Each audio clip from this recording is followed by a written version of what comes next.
మొక్కజొన్నలో ముఖ్యంగా నైట్రోజన్ లోపము, జింక్ లోపము, బోరాన్ లోపము వస్తుందండి. నైట్రోజన్ లోపం అంటే నత్రజని లోపము ఎలా వస్తుందంటే దానికి సిగ్నల్స్ ఏంటంటే మొక్క పాలిపోయి పసుపచ్చ రంగుకి మారుతుంది.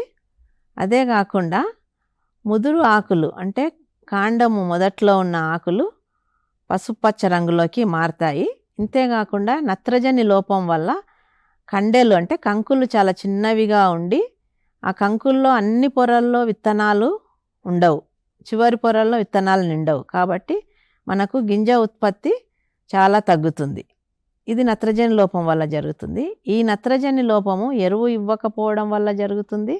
మరియు కంప్లీట్గా పంట సమయంలో నీటి ముంపునకు గురైనట్టయినా కూడా నత్రజని లోపము ఏర్పడుతుంది.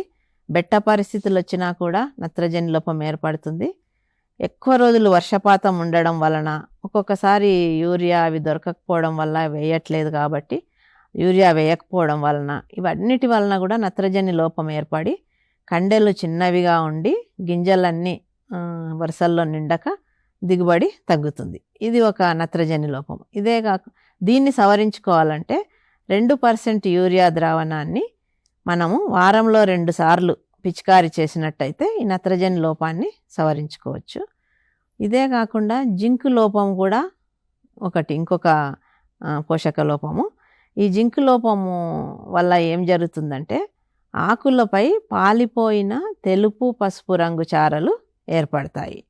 అంతేకాకుండా ఆకుల ఈనెలు ఎర్రటి రంగుకి మారతాయి. మరియు జింక్ లోపం వల్ల కనుపుల మధ్య దూరం తగ్గడంతో మొక్క ఎత్తు ఎదగకుండా చిన్నగా ఉండిపోతుంది.